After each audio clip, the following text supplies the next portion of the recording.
வணக்கம் மிதுனராசி நண்பர்களே. இந்த 2026 வருடத்தில் வரக்கூடிய தமிழ் மாசமான மாசி மாசத்துல உங்களுக்கு எந்த மாதிரியான பலன்கள் கிடைக்க போகுது அப்படிங்கிறத தான் இந்த பதிவில் நாம பார்க்க போறோம். முதல்ல குரு பகவானை எடுத்துக்குவோம். குரு பகவான் ரொம்ப சிறப்பாக இருக்காரு, அற்புதமா இருக்காருங்க. அவர் உங்களுடைய ராசியில இருந்து 7வது இடத்தை பார்க்கறது நன்மை, ஆனால் ராசியில இருக்கிறது மட்டும் நன்மை இல்லை. சரி, 7வது ராசியை பார்க்கறது என்ன நன்மைன்னா, திருமணம் சம்பந்தப்பட்ட விஷயங்கள்ல ரொம்ப நன்மைகள் நடக்கும். திருமணம் நடக்காதவங்களுக்கு இப்போ 2025 ஏப்ரலுக்கு மேலேயே திருமணம் நடக்கும். 2026 கிட்டத்தட்ட மே மாதம் 26ஆம் தேதி வரைக்குமே அந்த திருமண பாக்கியங்கள் இருக்கும். நம்ம திருமணம் முடிக்காதவங்க முடிச்சுக்கலாம். திருமணம் முடிச்சவங்களுக்கு கணவன் மனைவிக்குள்ள நல்ல உறவுகள் ஏற்படும்.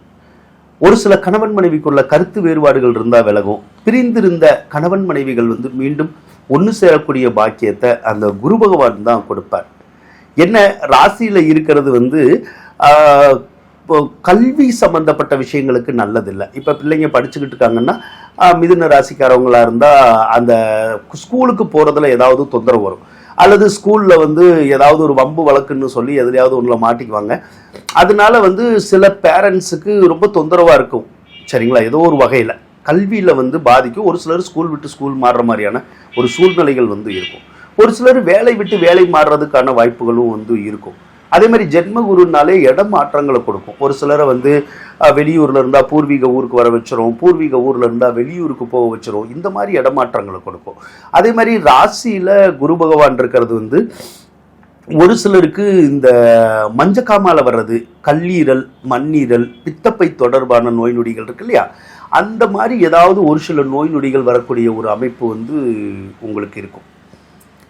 அதனால அந்த மாதிரி எதுவும் நோய் நொடிகள் வந்துச்சுன்னா கொஞ்சம் கவனமா இருந்துக்கணும். ஆனா மிதுன ராசிக்கு வரும்னு சொன்னாலும் அனைத்து மிதுன ராசிக்குமே வராது. ஒருவேளை உங்களுடைய ஜாதகத்துப்படி ஏதாவது தசாபுத்தியில நோய் நொடி வரும்னு இருந்துச்சுன்னா அவங்களுக்கு மட்டும் கொஞ்சம் வரும். மற்றவங்களுக்கு வரக்கூடிய ஒரு வாய்ப்புகள் உங்களுக்கு இருக்காது. ஒரு சிலருக்கு பண தட்டுப்பாடுகள் ஏற்படுறது கூட ஒரு அமைப்பு இருக்கும். ஏதோ ஒரு வழியில முதல்ல செல்வ செல்வாக்கியத்தோட வாழ்ந்திருப்போம், காசு பணத்தோட கூட வாழ்ந்திருப்போம். இப்போ அந்த பண தட்டுப்பாடு கொஞ்சம் இருக்கதான் செய்யும். அதனால ஒரு சிலருக்கு கடன் காட்சி தொந்தரவுகள் கூட இருக்கும். இது எப்போ விலகும் அப்படின்னா மே மாதம் 26க்கு அப்புறம் தான் அது உங்களுக்கு விலகும். அதோட இப்போ உங்களுக்கு அஷ்டமஸ்தானத்தில் செவ்வாய் தான் இருக்காரு. பொதுவாக அஷ்டமஸ்தானத்தில் செவ்வாய் இருக்கக்கூடாது. கூட பிறந்தவங்களுக்கு ஏதாவது உடம்பு சரியில்லாம போயிடும், இல்லைன்னா கீழே விழுந்துருவாங்க. ஒரு சிலருக்கு சொத்து பிரச்சனைகள் வந்துடும். இப்படி ஏதாவது ஒரு வகையில் நம்மளை கொஞ்சம் டென்ஷன் ஏற்றி விடுற மாதிரி வந்துடும். ஒன்று உடம்பு சரியில்லாமல் போகலாம், இல்லைன்னா ஏதாவது ஒரு வம்பு வழக்குகள் சொல்கிறோம் இல்லையா, அந்த மாதிரி வரதுக்கூடிய வாய்ப்பு இருக்கும். ஒரு சிலருக்கு இந்த ப்ரெஷர் நோய் இருக்கிறவங்களுக்கு ப்ரெஷர் கொஞ்சம் கூடி குறைகிறதுக்கூடிய ஒரு அம்சம் இந்த ஒரு மாசத்துல இருக்கு. இந்த ஒரு மாசத்துலனாலும் பிப்ரவரி 21 வரைக்கும் இருக்கும். அதுக்கப்புறம் உங்களுக்கு இருக்காது. 9வது இடத்துல பல கிரகங்கள் இருக்கிறது வெளிநாட்டு யோகத்தை உருவாக்கும். நீண்ட நாளா வெளிநாடு போய் வேலை பார்க்கணும்னு நினைக்கிறவங்களுக்கு அதுக்கான வாய்ப்புகள் கிடைக்கும். முயற்சி பண்ணுங்க. படிக்கணும்னு நினைச்சாலும் சரி, வெளிநாட்டில் போய் அதுக்கான வாய்ப்புகளுமே கிடைக்கும். வெளிநாட்டில் இருக்கிறவங்களுக்கு விசா கிடைக்கிறது, பிஆர் கிடைக்கிறது, அந்த மாதிரியான யோகங்கள்லாம் கொடுக்கும். அதே மாதிரி வெளிநாட்டில் இருக்கிறவங்க ஒரு நிறுவனத்தை விட்டு இன்னொரு நிறுவனத்துக்கு போகிறது, வேலை வாய்ப்புகளை மாற்றிக்கிறது, அந்த மாதிரியான பலன்களையுமே அந்த 9வது இடத்துல இருக்கிற கிரகங்கள் எளிமையாகவே கொடுக்குங்க.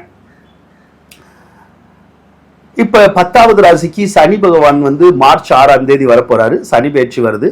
சனி பகவான் 10வது ராசிக்கு வந்தால் ரொம்ப நல்லா இருக்கும். நல்லா இருக்கும்னா வேலை கிடைக்காதவங்களுக்கெல்லாம் வேலை கிடைக்கும். தொழில் இல்லாதவங்களுக்கு சொந்தமாக தொழில் தொடங்கணுங்கிற எண்ணங்கள் வரும். தொழில் தொடங்கலாம். அந்த தொழில் நல்லா தான் இருக்கும், சிறப்பாக தான் இருக்கும். அரசியலில் இருக்கிறவங்களுக்கு நல்ல பட்டம் பதவிகளை அந்த சனி பகவான் கொடுப்பார். அடுத்து சுக்கிர பகவான் வேற மார்ச் 3ஆம் தேதி மீன ராசிக்கு தான் வர்றாரு. சுக்கிர பகவான் மீன ராசியில இருந்தாலும் உங்களுக்கு ரொம்ப நல்லா இருக்கும். வாழ்க்கையில நல்லா முன்னேறி போகக்கூடிய ஒரு அமைப்புகள் எல்லாம் கூட இந்த மாசத்துல கிடைக்கிறதுக்குடைய ஒரு அம்சம் உங்களுக்கு இருக்குங்க. பொருளாதாரத்துல வேணா குரு பகவானால தொந்தரவுகள் வரலாம். மற்றபடி வாழ்க்கை அப்படிங்கிறது உங்களுக்கு சிறப்பாக தான் இருக்கும். இப்போ புதன் எல்லாம் 9வது இடத்துல இருக்கு அப்படின்னா தந்தைக்கு நிறைய அலைச்சல் திருச்சல் மிகுந்த ஏதாவது ஒரு விஷயங்கள் சிலது நடக்கும். அவ்வளோதான். அதே மாதிரி ஒரு சிலர் உங்களுடைய தந்தைக்கு ஏதாவது இந்த காய்ச்சல், சளி, இருமல் சொல்கிறோம்ல, அந்த மாதிரியான ஏதாவது ஒரு நோய் நொடி தொந்தரவுகள் மட்டும் வரக்கூடிய ஒரு அம்சம் இந்த மாசி மாதம் இருக்க தான் செய்யுது. எது எப்படி இருந்தாலும் சரி, சில விஷயங்கள் சுமாராக இருந்தால் கூட மாசி மாத கிரக நிலைகள் உங்களுக்கு நல்லா தான் இருக்கு. ஆக மாசி மாதம் மட்டும் இல்லை, இனி வரக்கூடிய மாதங்கள் எல்லாமே நல்லா போகும் அப்படிங்கிற மாதிரி தான் இருக்கு. வாழ்த்துக்கள் நண்பர்களே.